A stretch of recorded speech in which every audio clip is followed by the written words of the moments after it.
Hey, what's up, you guys, and welcome back to the Televised podcast. My name is Anna, and today we're going to be talking about Batwoman Season 2, Episode, 5? It's titled Gore on Canvas, and it is definitely an interesting episode. I actually really enjoyed it. I really enjoyed this episode. I thought it was really strong. I know that there was some, mixed opinions about this episode online. I guess kind of in regards to the Kate of it all, the Kate Kane of it all. But I really enjoyed it. I really liked it. And I think, I don't know, I know that I definitely kind of ruffled some feathers last week with me saying that I wasn't super big on Angelique and Ryan. But this episode kind of changed my mind a little bit. So I'm excited to talk about it. First of all, I do want to say a huge congratulations to the actress named Sasha Calle, who is going to be our DC Extended Universe movie Supergirl. She's going to make her debut in the Flash film, which is so exciting. It's so cool. Melissa has posted in support of her, and it was so cool that Sasha responded and said that her and her brother have seen every single episode of Supergirl, which is just awesome, because it's it's like the passing of the torch a little bit, and it's so fun. And I remember back in the day when people genuinely thought that Ezra and Grant were legit beefing over Ezra being cast as the Flash for the movies and not Grant. There was this whole thing about it, it was just this drama. So I'm really glad that Melissa and Sasha kind of just came right out and were yeah, we're so excited to be to both be Supergirl, which is really cool. I'm really excited to see what they do with this character. I'm just intrigued. I'm intrigued about the direction that they're going to take Supergirl in the DC EU.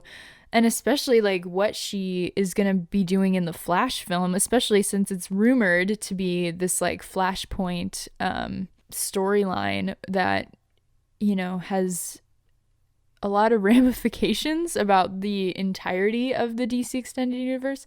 I'm really intrigued to see what they do and how they kind of bring her into the fold. And I'm really excited to see her eventually work with Wonder Woman and Aquaman and Mera and who knows, maybe Henry Cavill will eventually be Superman again, and maybe they'll interact. I don't know. We'll see. But I am genuinely excited for her. I think that's really cool. And I'm thrilled to see Supergirl get the love that she deserves, because obviously the show kind of helped to bring her on the map, but she's still not as I think as much as a household name as she should be. So I'm really excited for hopefully Sasha's Supergirl to kind of help even further to bring her into the spotlight that she deserves. I think that's all the kind of news that I've got. There's really not much going on in terms of Supergirl and other Supergirl things. And really even DC TV stuff. I mean, by the time you're listening to this, Superman and Lois will have premiered, and I hope you didn't watch it. I hope you didn't live tweet it. I hope you don't stream it. I hope you don't watch it on the CW app. Just kind of avoid it. They've been really shoving it down our throats. Today's the day it premieres for me. I'm recording this on Tuesday, and all the actors are posting these canned statements that are welcome to the CW superhero family. Can't wait to watch your show tonight. And it's okay, you could have just put #ad at the end.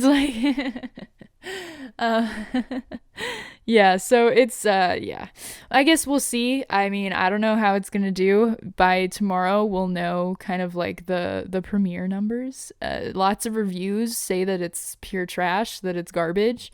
I mean, but for me, who would want to watch a show where Superman's kids despise him and they hate their mom and they hate their dad and there's nothing redeemable about them and one of them looks like a homophobe and you know anyway though, so let's talk about Batwoman. The episode kicks off with Jacob and he's making this shady deal. He's trying to get the painting. That's the main goal of literally everyone in this episode. Everybody wants the Jack Napier painting. And he's making this shady deal with this dude who's talking about like the collective, this like group of criminals who all like kind of trade and buy and sell paintings kind of on the black market. And they're all super rich, super powerful. And Jacob's like, look, I want an invitation. But before Jacob can acquire that invitation, some guy with a spear just like pokes through and stabs and kills the guy that Jacob is talking to. And it's made clear that he is from Coriana and he is dishing out Sophia's bidding, because obviously there's this connection to Coriana via the painting that Kate figured out, and now Jacob is obviously trying to figure out too. So this man is seemingly in charge of protecting this Napier painting. So Ryan ends up saving Jacob's ass again, which is kind of cool. It's kind of fun. Like, they didn't let Kate do that much last season, but I like that they're letting Ryan do that a lot this season. Save the Crows' ass. Jacob's mostly 2 episodes in a row. So she swings down and she's like, "Come on now, like I'm gonna find this painting," and that's the tea. And then there's spray painting on the wall and it says ACAB, which obviously was a phrase that was used a lot last summer, meaning all cops are bastards. But Ryan says all crows are bastards. And that's true. I thought that was a really fun way to mix in that statement, though, because it's like, yeah, if the shoe fits, wear it, buddy. So then we end up cutting to Ryan and Angelique, and they are in Angelique's apartment, and there's some implication that they reconnected the night before, and they're just having breakfast, and Ryan is wearing a panda robe, very cute, and I know that I said last week that I was like not super into Angelique and Ryan, but I don't know, this scene kind of changed my mind. I think maybe it's just because there's been no good like gay content on the show. I mean, obviously all of the gay content on the show is good, but I mean like nothing juicy. You know what I mean? Like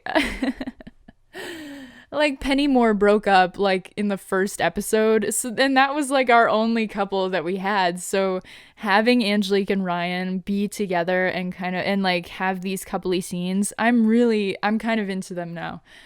And their dynamic is so interesting too, because Angelique, you know, is this dangerous person that we know, like she's got all of these seedy ties to the underbelly of Gotham. And as we find out later, she's dealing drugs. And just, she's definitely like kind of a bad apple. But she says to Ryan that she's turning her life around, that she is clean, and that she's trying to make amends. And she wants to make up for sending Ryan to prison for 18 months and ultimately ruining her life. And that is such an interesting thing too, because it's like she seems so genuine, but it's like, do we trust her? Should Ryan trust her?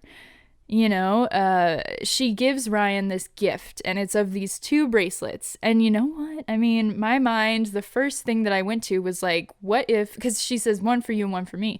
I'm like, what if she put like a tracker in that bracelet, or like something like that? I don't know. I personally right now don't really trust Angelique as far as I can throw her, but I'm just so intrigued by this dynamic and by the idea of Ryan getting like sucked back into that life while also being Batwoman, because already like this double life is kind of like catching up to Ryan in a way, because Angelique sees the gunshot kryptonite wound, and she's like, whoa, hey now, what is all of that? And okay, first of all, how did she not see that when they were reconnecting last night? It's like right on her chest, like, hello. I mean, maybe Ryan had like a band-aid on it, but still, it's nasty. That wound is disgusting. How did she not notice it the night before? But second of all, she's like, look, Ryan, you always take care of literally everybody around you. Take care of yourself. Like, this is nasty. You have to get this fixed. And she does genuinely seem like she cares about Ryan in this moment. And so I'm just really I'm on board with their dynamic. I am. And Angelique is really pretty. She has really pretty eyes. So I'm kind of into it. So Ryan does end up taking Angelique's advice to go get it looked at, and she has Mary patching her up. Mary is like, look, you were like 2 seconds away from a nasty infection, but she doesn't find any kryptonite in the wound because Ryan doesn't tell her really about it, and it's not glowing green right now. So she's like, look, just this could have been really serious if you'd waited like another 2 days or something. Like, why didn't you come to me sooner? And Ryan's like, listen, I just thought that I could just like let it slide. And Mary's like, no. And so she patches her up, gives her a shot, probably, to combat the infection. And she hands her this bottle of pills. And she's like, look, Kate would pop 2 of these and she'd be back in the field. You're good to go. And Ryan's like, all right, cool. So with the crows, we have Sophie and Jacob, and they're obviously still looking for this painting. And Jacob obviously struck out with the guy that murdered the guy that he was talking to, who Ryan has in captivity right now. She's got the Koreana spear guy hanging up in the basement somewhere, in some kind of basement. And so without that lead, Jacob and Sophie are kind of left to figure something else out. So they end up talking to this guy, Evan. So he was a friend of Kate's, and he calls her Katie Kane, which is so funny. Sounds like Katie Keene, R.I.P. So he is this like pretentious art snob basically now, and he went to college for, art, I don't know, whatever. And apparently he was like in trouble with the law at one point because he had these like stolen antiquities that he got caught with, and he had to pay restitution. And so they are like casually talking to him. They're like, look, we think that you could help us. How about you help us to find Kate? Because we think that this specific painting would lead us to where Kate is, because we believe she's alive. And he's like, I'll do anything to help Kate. Like, I love Kate. And he tells this story because he's gay, and we find out later that he's also non-binary. So we find out that Kate had helped him to like come out, kind of. Definitely.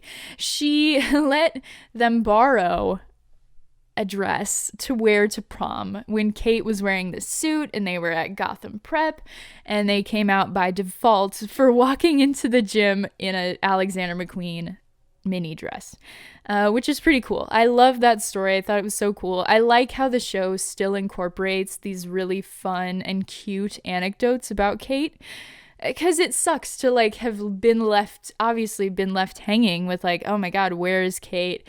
And where has this LGBT representation gone? Because obviously we have a much different type of representation. Still a lesbian, but Kate was a butch, and then Ryan, signifies a much different experience as a Black lesbian. So I like that they're still kind of like playing both sides and giving us these nice like LGBT little queer anecdotes about Kate while still having Ryan, be this our Batwoman and our beacon and whatever. And they push and they push and they push until this guy walks out. He's like, listen, I'm not going to help you. you guys need to talk to my lawyer if you're insinuating anything, because I don't know where this Jack Napier painting is. It's illegal for me to know where it is because it was stolen from an active crime scene, because apparently how the Joker did these paintings is he would slash up people and splatter their guts and blood and bleh all over these canvases that were already inside of these people's homes. Pretty nasty. And Sophie's like, yeah, it's a crime if you have it because you stole it from an active crime scene. She's like, but we can offer you full immunity. And the guy's like, from what? Like, I didn't do anything wrong. Goodbye. Speak to my lawyers. I'll see you later. Another thread that we end up having this episode is Alice. So we have like 2/3 storylines this whole episode. Ryan, who ends up working with the Crows, and we have the Crows and Ryan and the Bat Fam and everyone working to get this painting. And on the other hand, we have Alice, who is still searching out Ocean. So Alice goes to this bar. She figures out that Ocean is at this bar. I don't know how. I don't remember. So she goes there. She's in regular clothes. It's always a serve when Alice is in regular clothes.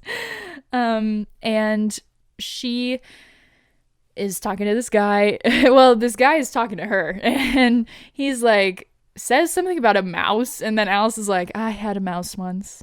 He was like a brother to me, and then I killed him, and then that guy like runs away, and then we see Ocean at the end of the bar, and he's like, that was crazy, like I've never seen anybody get rid of that guy so fast. And she's like, you mind if I sit and talk with you? So she's like playing her cards, because remember, she had this like flashback, this like memory. So she doesn't want to immediately like kill this guy. She wants to know what the hell is going on. So then, now we're getting Sophie and the Crows and the Ryan and the Bat Fam, their storylines start to intertwine here when Sophie lights up the bat signal and Ryan comes, and Sophie's like, the last time that I did this, the vibe was very different. And Ryan says, don't tell me this is a booty call.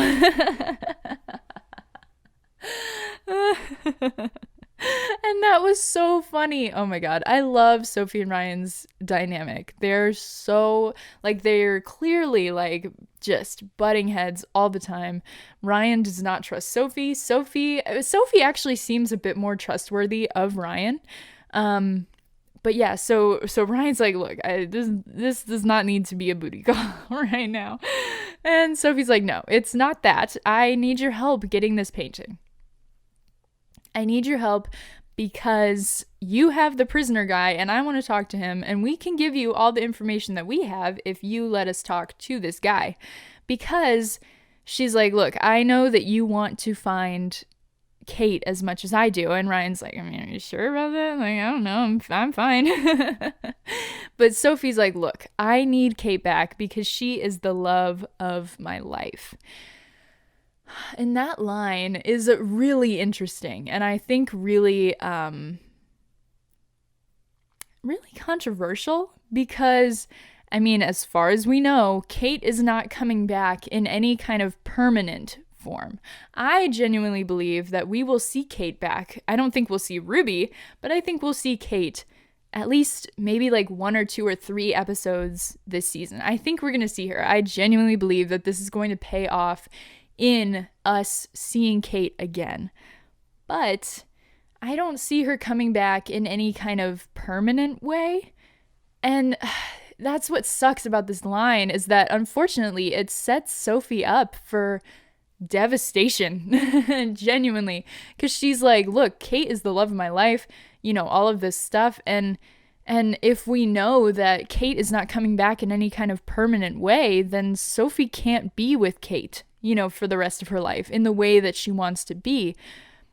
It's either gonna end with like Kate dying in Sophie's arms as they both confess their love for each other, or like Kate going off and having to go be somewhere else and have to like go into hiding or like be a different person or something.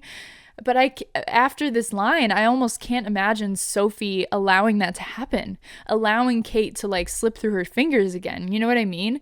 And so I'm really intrigued by the choice of having Sophie say this line, and of it being such a huge deal, and obviously such a shout out to Batmore fans, to Kate and Sophie fans. I don't know. I'm really interested to see exactly where this is going to go, because it was definitely a choice.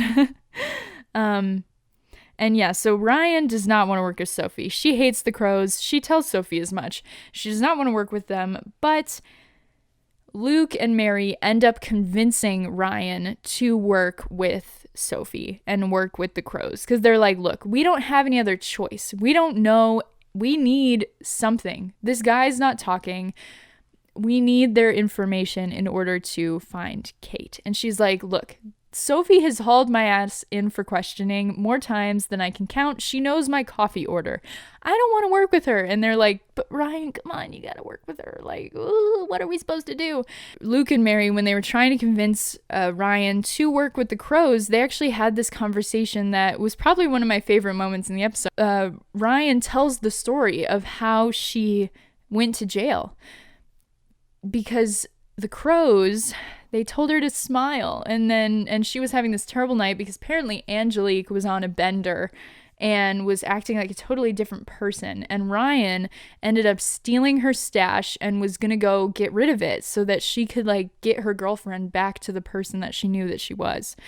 And so Ryan's walking, and these crows are like catcalling her, and they're hounding her and harassing her. And eventually Ryan throws up a middle finger, and they have reason to say that she's being aggressive, and they arrest her, and they find the drugs on her, and they think that they were hers. So she gets 18 months for possession of whatever these drugs were that Angelique had, that Ryan took just to try and get her girlfriend back. And it's so sad, so upsetting. And then Luke ends up telling Ryan that the crows killed his dad. And Ryan's like, oh my God, you should have gone first. But yeah, so he tells Ryan that the crows killed his dad. And he's like, look, it's a story for another time, but they killed my dad. And I understand that they're the bad guys in most of our stories. But we still need to work with them. We still need their help. And that's how they end up convincing her to work with the crows. At least allow them to talk to her prisoner that she has. So Sophie and Jacob come to where Ryan is holding the spear guy. And she's like, look, no crazy torture. I don't want any part of that. I don't want to see you just, like cut this guy up. I don't want that. I'm not going to let that happen. But then Jacob starts swinging on this guy. Sophie is like doing this questioning. She's like, look, you could tell us where the painting is. You could tell us where Coriana is. You could tell us where Kate is. You could tell us all these things. You could tell us what Sophia wants, who she is. And Jacob is just like wailing on this guy with every question. And Ryan steps in and she's like, look, tell them what they want to know, because it's not worth it what they're going to do to you. And unfortunately, it sounds like Ryan has some experience with knowing what the crows will do in order to pull stuff out of someone. And the guy is like, you'll never find the painting and you'll never find Coriana. And Ryan is like, well, I never said that the painting and the finding Coriana were actually related. And Ryan puts it together that this painting is a map to Coriana, that the Joker ended up splattering some guy all over a map to get to Coriana, which is crazy. And then, unfortunately, the guy takes this cyanide capsule, so Ryan's suspicions are basically confirmed, but he kills himself there. And they can't save him, like it's too late. And then Ryan and Sophie end up walking out together, and Sophie's like, look, we need to get somebody into this collective art painting auction thing. We have a hit. We know exactly where it's going to be. We know who's going to be there. We know that the painting is going to be there. We know that someone is selling it. We just need someone not associated with the crows to go in and be and nab it, basically, and like just grab it. And Ryan's like, look, I hate you. I don't want to work with you. I don't want to be anywhere near you. And Sophie's like, listen, if you want to get Kate back, if you want to do all this stuff, like if you want to help, then you've got to work with us. And Ryan's like, okay, fine, I'll work with you, but you're going to be in charge of all the crows that are there. There's not going to be any crows inside. There's not going to be any surveillance inside. I'm going to be on a comm with you, and that's about it. That's all you're getting. And Sophie's like, okay, sounds good to me. So they make this plan to break into the collective. And at first I was like, wait a minute. Wouldn't this like put Ryan's identity like out into the world, kind of? But she did say like no surveillance, so nobody watching. And then later when we hear Ryan on the comms, she does have like the voice hider, like vocoder on her voice in the comms, so I guess it makes sense. But like it's just kind of strange. So now we cut back to Alice and Ocean, and they're talking, and Ocean's like, okay, look, I grew up on this island, and Alice is like, haha, whoa, what island? Like playing dumb. And then Ocean's like, okay, I gotta go. I'll see you later. Alice follows him to his hotel room, but he knows that she is coming for him. So he knocks her out and takes her into his hotel room and ties her up. In this scene, we find out that Ocean is actually Sophia's sister. And Ocean genuinely does not remember anything about Alice, and Alice doesn't remember anything about Ocean except for that flash of memory that she had. So, I mean, obviously, Sophia messed with their memories. They haven't really put it together yet, but Sophia messed with their memories because of this. But, so Ocean's like, okay, well, like, who wants me dead? And she's like, Sophia. And he's like, oh my God, my sister wants me dead. and he's like, but wait a minute, how do you know Sophia? And she's like, because I was there 5 years ago, or however long ago it was. And Ocean's like, that's impossible. I was there 5 years ago. And she's like, yeah, I know. And they obviously have so much to figure out. But anyway, so we go back to Ryan, and she's in the apartment with Mary in Kate's place, and it's the reappearance of the iconic dress from the episode where they were gonna like auction off Batwoman and Mary shows up and she's got the dress with like all the zippers on it. Such a good dress. And Ryan borrows it, and Luke shows up and he's like, whoa, looking good, girl, kind of. He gets a little flustered. Is interesting to watch. But anyway, so Luke shows up and Ryan's like, listen, how are we supposed to get into this place? Like, I don't have an invite. I'm not even supposed to know where this is or what's going on. Like, how am I supposed to get in?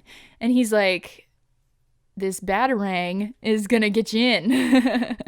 So he's gonna try and sell this batarang, and make Ryan pose as like a seller of this batarang. He also says that Wayne and Hamilton, they use enough private jet fuel to like outsell the army or whatever. I'm like, okay, you guys are environmentally unconscious. Awesome. No. But so he's like, look, because of this, we have like VIP access to literally every inch of this airport hangar that they're having this auction in. So what I'm going to do is, before you actually go there and before the collective actually shows up, I'm going to stash your bat suit in a tampon holder in the bathroom. And so that's how their plan is kind of set into motion. Ryan, her task is to get in the door, use the batarang to pose as a seller for this batarang. Then eventually she will go into the bathroom, change into her bat suit, and nab the painting. Nothing could go wrong, right? So Ryan shows up at the door, and Evan, he's at the door, and he's like, look, where did you find out that this was happening? Like, I see that you have this batarang. It's from the newest Batwoman. I'm very interested in this piece, but how the hell did you even know that this was going on? Like, who the hell are you? And where did you get this information? Like, he's really, really cagey at the door. And surprise, surprise, Angelique ends up showing up to save Ryan and get her in the door. She's like, oh my God, Ryan is my +1. Like, I forgot to let you know on the RSVP. And they end up asking Angelique, oh, where's the party favors? And she like waves her purse. And then Ryan, this is the moment that was like such a huge moment for the Arrowverse in general, when Ryan asks Evan for their pronouns, and he says he, him, they, them, it does not matter to me. Or he says, I'm kind of fluid, or I don't remember what he says, but confirms the first non-binary character in the Arrowverse, which is really cool. Obviously, like, a huge step forward for the Arrowverse, and it's really cool that they just kind of like casually threw it in. Although, because Ryan was like, pronouns, because he was like, any questions, and she's like, pronouns. I think it'd be really funny if he was like, don't refer to me. Like that. If I was some kind of like seedy Gotham villain that was like part of the elites, you know, I would be like, don't refer to me. You don't need to know. Don't refer to me. But it obviously worked out really well in terms of establishing this non-binary character in the Arrowverse. So once they get through the door, Angelique is like, whoa, why are you here? Like, what are you doing trying to get into this party? Where did you get this stolen batarang? Like, what are you doing? And Ryan's like, well, I could ask you the same thing. What are you doing here? And she's like, I'm selling drugs. Basically, she is selling the snake bite that she ended up stealing from Ocean's apartment last episode. So she's handing that out selling it to the elite at this auction. And Ryan is like, I thought you said that you quit, like that you were clean. And she's like, I am clean. I'm like, I'm 4 months clean, but in order to get your life together, you need money. And she's like, I am a criminal. This is how I make money. And so Ryan, that's where like this kind of like conflict of me liking them comes in, because I'm like, you know, Ryan will end up being pulled back into some shady business that she doesn't need to be pulled into. You know what I mean? But at the same time, during this party, the wolf spider shows up, who we end up finding out is actually Evan. But the wolf spider, the villain, known for stealing art and being really quick and speedy, kind of like Spider-Man, but except was never bit by a radioactive spider, at least not that I know of. So they show up, and the people end up evacuating the party, and Ryan is in the bathroom because she's trying to change into her bat suit. She's trying to change into her bat suit. Her kryptonite wound is hurting like very, very badly. And while Angelique is being like pulled from this party because of the thievery that's happening, she yells out for Ryan, which does make me think that she is being genuine. You know what I mean? Like, because no one was around. Like, why would she put up that front? You know what I mean? Like, why would she put up a front of caring about Ryan if she didn't actually care about her? So that's definitely good. Also, I forgot to mention, while Ryan was on the comms with Sophie, she mentions, oh, I ran into an ex, that's why I'm late. Because Sophie's like, why were you late? And Sophie's like, oh, I hope he won't be any trouble. And she's like, she? And also, she's always trouble, so. And Sophie is like, oh my god, are all Batwomen gay? Like, is this like the prerequisite for being Batwoman? And I love that. I'm like, oh my god.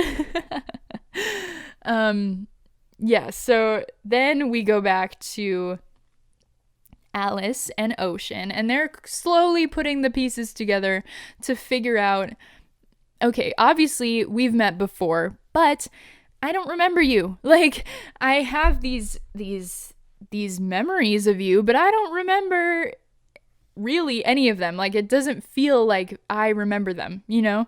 Because Ocean was gonna kill Alice, but the minute that he touched Alice, he remembered a part of their history. And that history that Ocean remembered was actually a fight with Sophia that he ended up having, because he was like, you're just jealous because I have the one thing that you'll never have. And Sophia's like, you know, sure, I guess. Like, Sophia's really angry. Like, she's like, I'm gonna banish you, you know. And he's like, you're just jealous because I've got the one thing that you'll never have.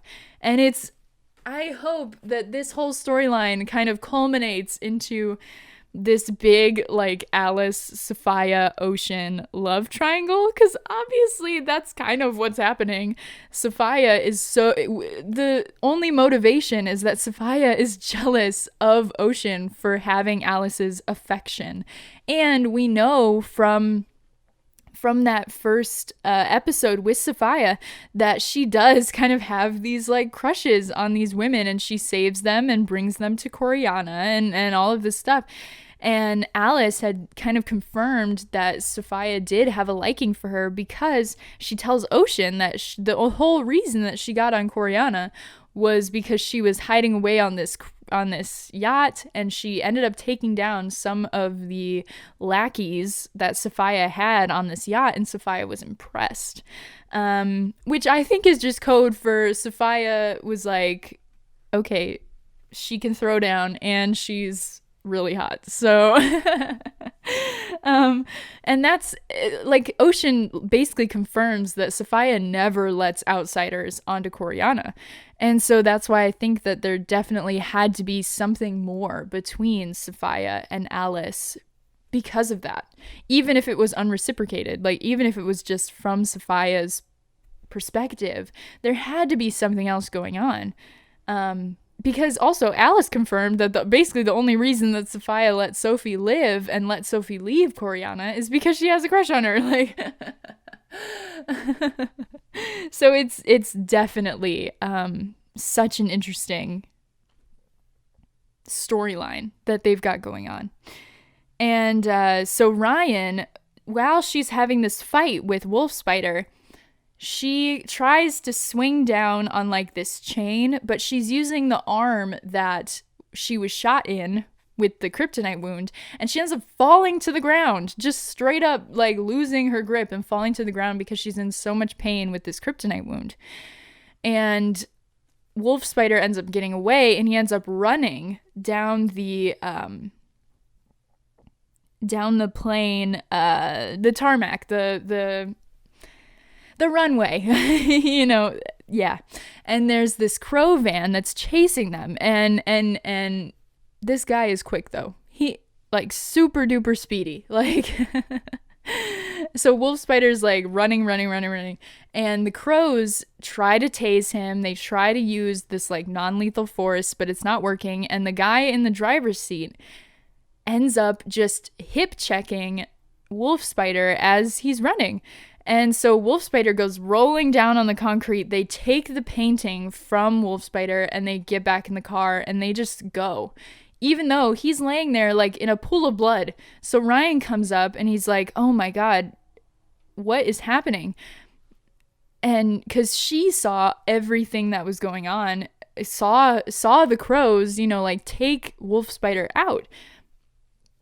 And so she leans down and she takes off the helmet, and it's Evan.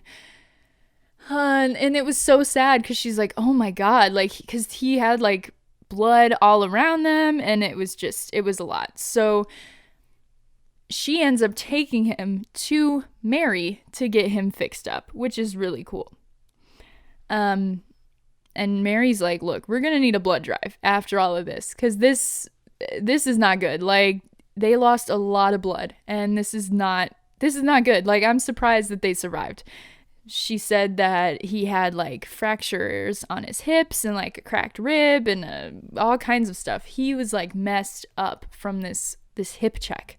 And Ryan's like, look, see, like, the crows are bad news. Like, this person got hurt so bad because the crows are crooked and they're terrible, and they just ran him over just for fun, just because they couldn't think of a better way to get what they wanted. So next time, she's like standing up for herself, and she's like, next time that I say that I have a bad feeling about working with the crows, you guys better listen. And that was such an interesting moment for me, because I was like, go Ryan, you know, like, for standing up for herself. But also, like, it's a team, like, it's a bat team. Like, even though Ryan is the one in the field taking the bullets, there's still a team. Like, it's still like a team effort. So I think that that's something that they'll definitely have to work out as the season continues to progress. In this scene where Ryan is actually defending herself later, she's like, Luke, you're an idiot. They killed your dad and you're still working with them. Like, what is your problem? Like, she straight up calls him out, and she's like, look, when I say I have a bad feeling about this, you've got to believe me.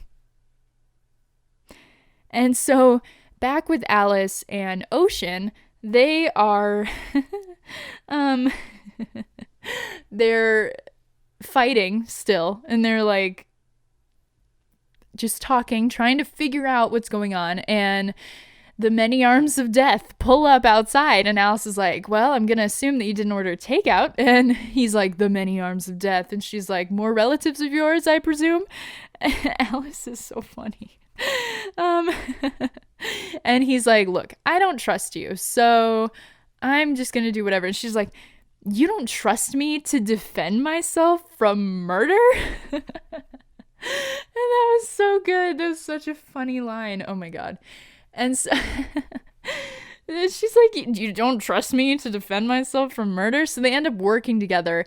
Alice pretends to still be tied up, but she takes quick care of all of these goons, and Ocean helps her too, and they end up fleeing. So they get in his truck, and they're like, okay, we got to figure out what is happening to us, like, right now. We got to get to Coriana and confront Sophia. That's basically their plan.